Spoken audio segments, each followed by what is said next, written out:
Yeah, thanks very much, Pierre. And let me also say welcome to this session. And I hope that we can have some very interesting discussion, particularly about what I want to present on.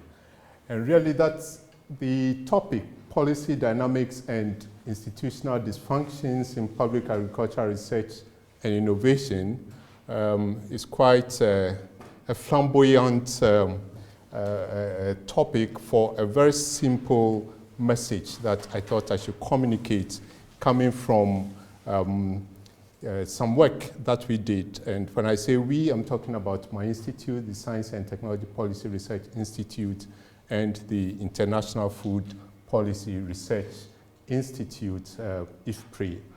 And so I'll be talking about that. I'll go through this outline in the presentation, the introduction, and then the importance of agriculture in Ghana. I'll be talking specifically about the National Agricultural Research System in Ghana, and then go on and explain about some of the national Greek policies and programs we've had in the past 20 years, and link that to the STEPRI study that we did as a basis of analyzing the agricultural research and development activities that have gone on, what came out of those activities, and the extent to which we've been able to deal with the challenges that face agriculture generally. And in the next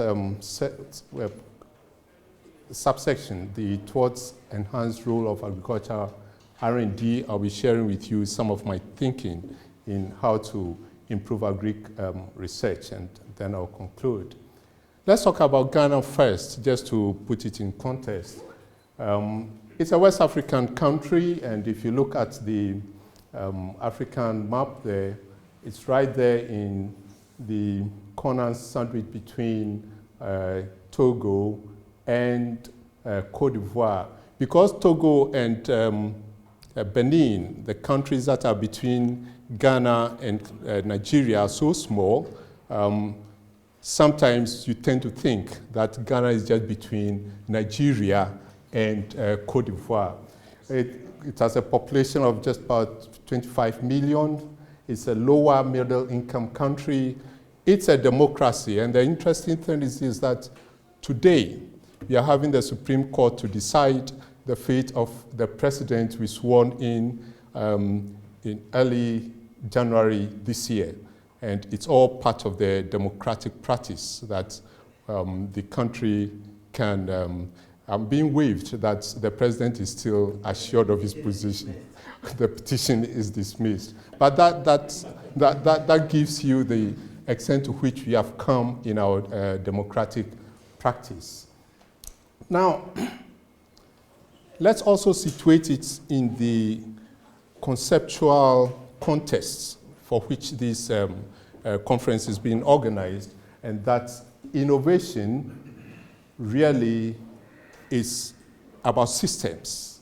The innovation system concept has matured over time, and we can virtually agree that when we are talking about innovation, we are talking about the kind of thing that requires a network of actors. There's a centrality of the multi-actor roles, and therefore in the agricultural domain, the farmer, extension officer, policymaker, and others are fairly equally important. But then in this paper, we are arguing that the agricultural researcher, the role of that agricultural researcher is so very important that we need to have specific policies facilitating that role and enhancing it in the innovation system. And it goes back to the importance of the sector we are talking about for Ghana. And if you look at this, you realize that if we look at the contribution of agriculture to GDP, agriculture in that red one, sorry, in that, is it orange? Yeah. In that orange one comes second to the service sector contribution. And it's roughly around 30%. But this doesn't tell all the story. If you are talking about the sector that employs the highest number or the highest percentage of labor, it is agriculture.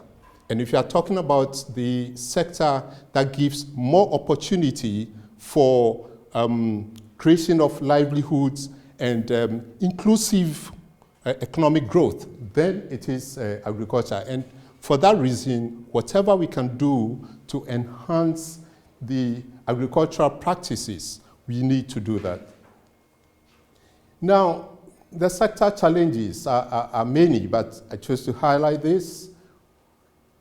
For agricultural production, we have challenges with the yields, and some of the staples I've mentioned, the maize, yam, rice, cassava.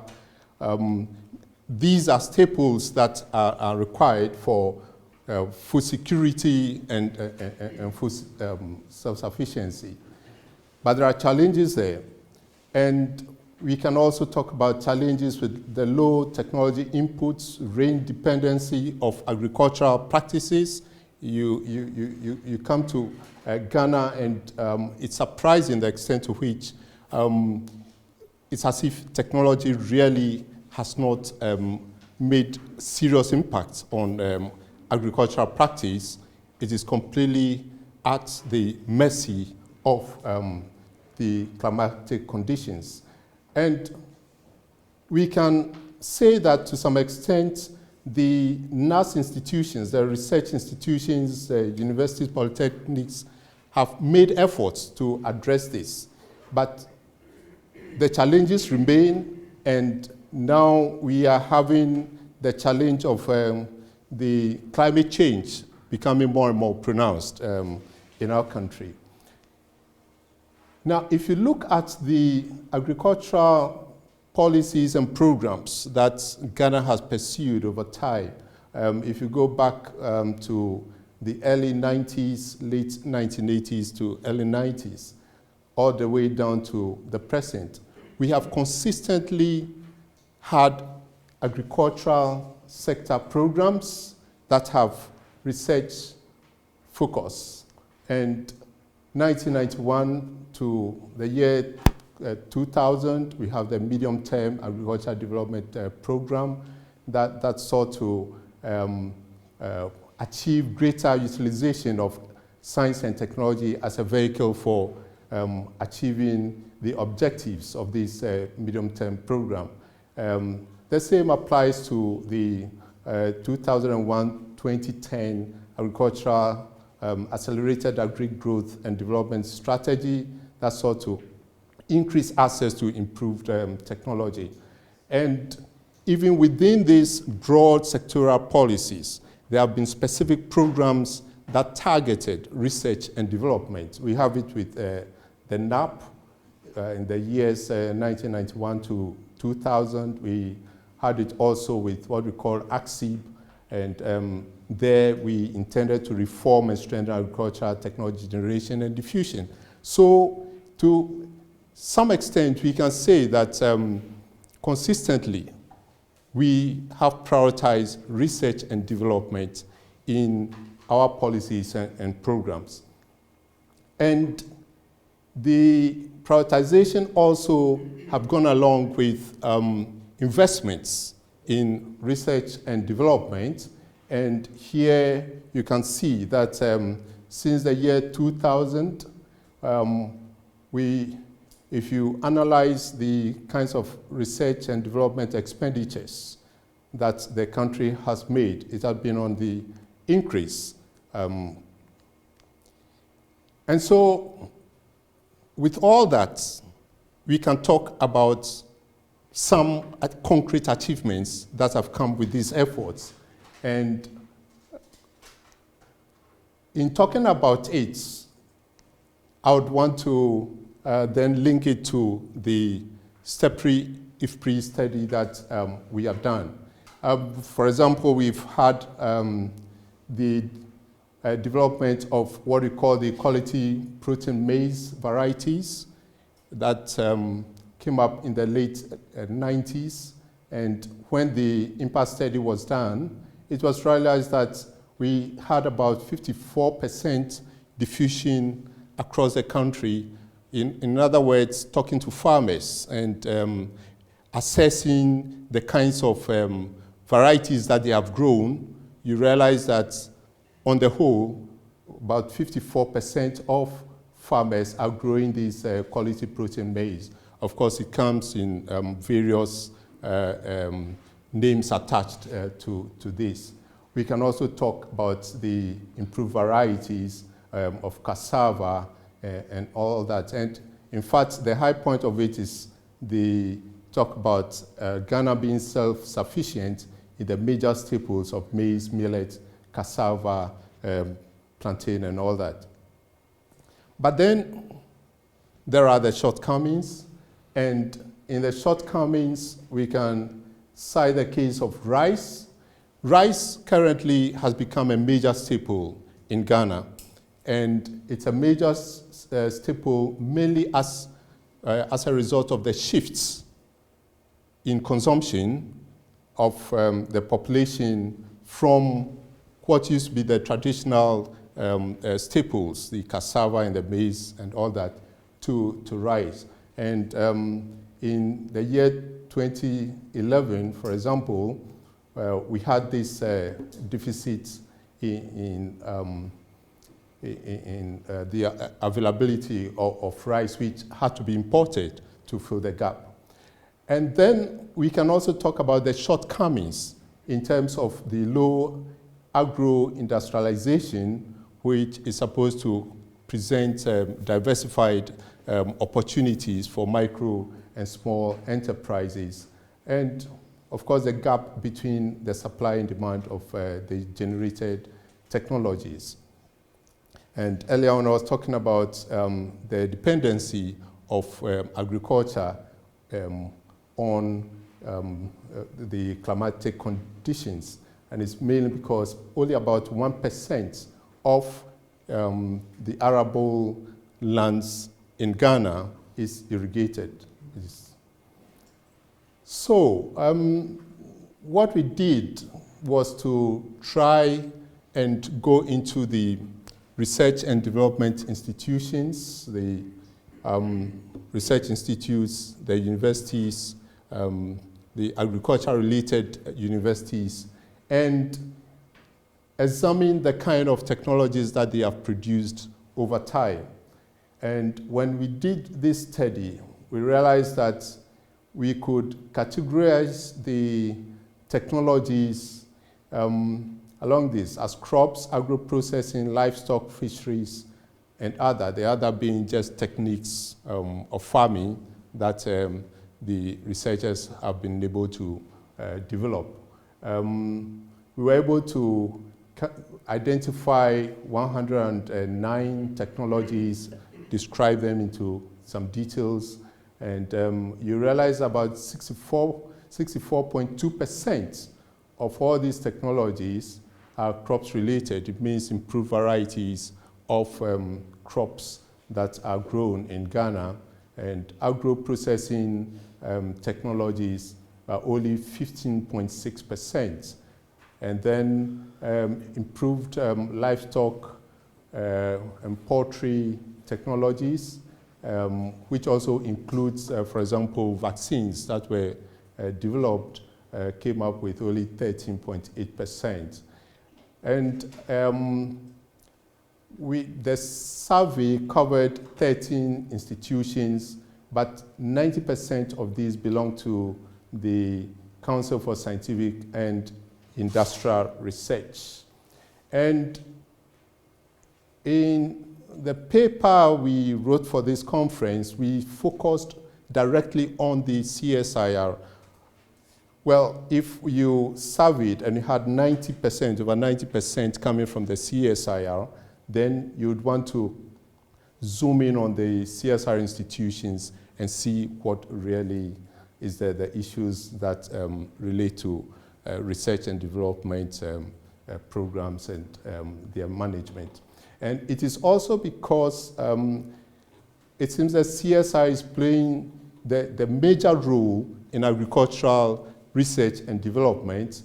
In the year 2012, for example, we had the director of the Crops Research Institute being awarded the Best Scientist Award at the first Ghana Congress that was organized, Dr. Hans Edudapa.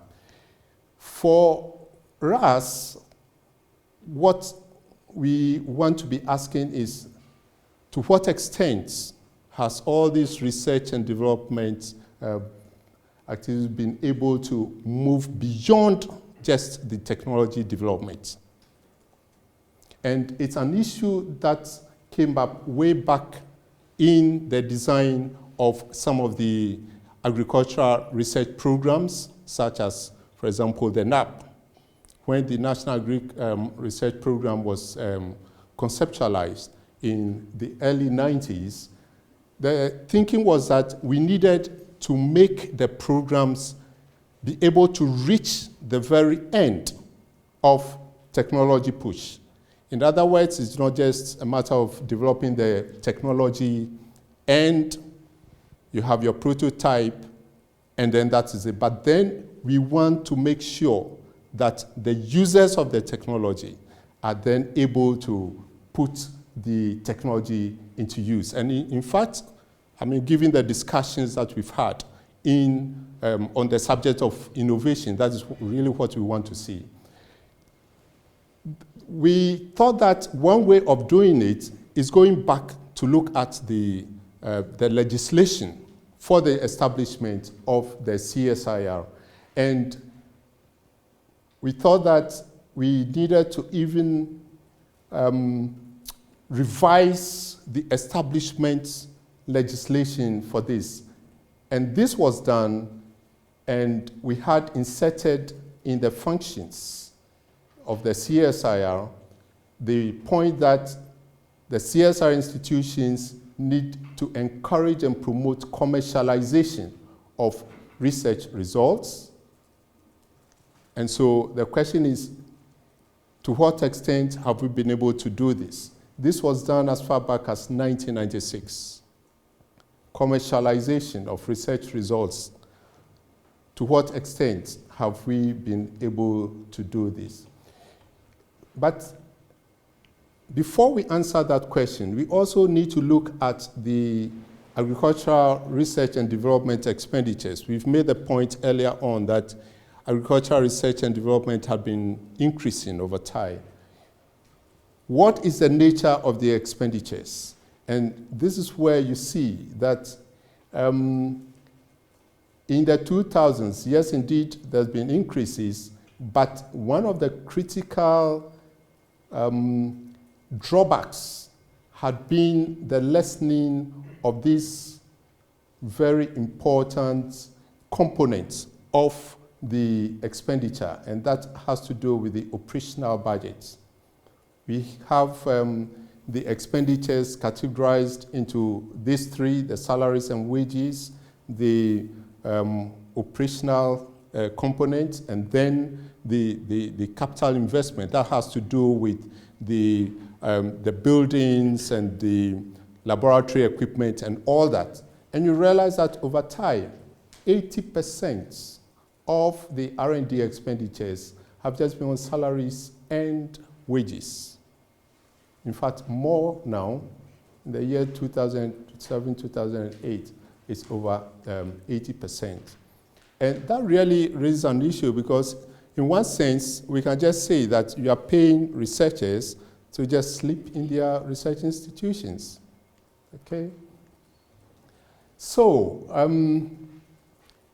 looking at all this, And given the fact that we are making expenditures, but the expenditures are not in the manner that would allow for doing some of the things that we are arguing. That's, well, we want to see commercialization, and if we want to see commercialization, then we really should not be just dumping money in only salaries. We need to go back and make sure that we widen the scope. And even the very top there, which has to do with the capital investment, because, well, if you have to expend and you are expecting, thank you, 5 more minutes, and you are expecting returns, then you need to be able to,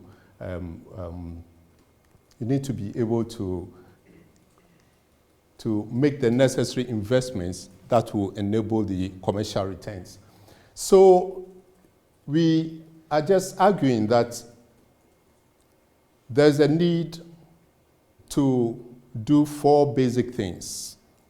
1, we need a systems approach and policy coherence. We need policy realism. We need strategic public investment in agricultural R&D, and we need a new philosophy for agricultural R&D. And why are we saying this, or how do we do this? In the systems approach and policy coherence, we are saying that a system approach to drive research and development and entrepreneurship to move in tandem for socioeconomic development. And we do this bringing research and entrepreneurship together. And it all goes back to the concepts that we have earlier on pointed to, that innovation cannot just be an activity for single actors. We are talking about multi-actor roles, and this is what we need to be doing. Policy realism, because as far back as the NAP, the National Agricultural Research Program, we set this target that agricultural research and development institutions should be commercializing to the point of achieving 30% of their total budget from commercialization. In other words, you should be able to commercialize to generate as much as 30% of their total budget. Now, come to the current situation. If you analyze from the year 2008 to just last year, you realize that the current internally generated funds, in other words, the funds that are coming from commercialization, is only just about 1% of the total budget. The total budget putting, salaries and operational and investments, budgets together. It's only just about 1%. So the issue is whether really we should have gone for 30% or settle on something less that is more realistic to our situation. We are talking about strategic public investment in agriculture because there's a need for deliberate construct of the linkages that effectively and efficiently hold agricultural production and consumption together. And here we can borrow from the Latin American countries where in the 1990s they went into this concept of food sovereignty and an attempt to just make sure that what they produce links directly with what they consume. And we also talk about a new research and development philosophy. And in this new philosophy, we think that we should be emphasizing the vitality of boosting innovation from both the supply and demand side.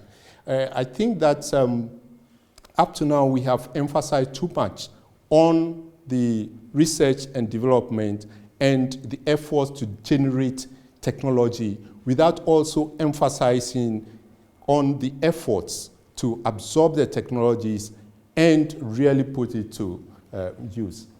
Innovation must improve agriculture across the value chains and to the benefit of the small holder for inclusive agri development. And if we state it this way, then definitely we are going beyond just technology development and even the market. So in conclusion, we are saying that public agricultural research will continue to play primary roles in agricultural innovation to impact on socioeconomic development. Ghana is already committed to promoting public agricultural R&D and continues to make substantial investments in the NAS. Research and development must be dovetailed with the drive for entrepreneurship, and in that we are envisaging greater engagements of the critical actors in the business sector for inclusive growth. Thank you.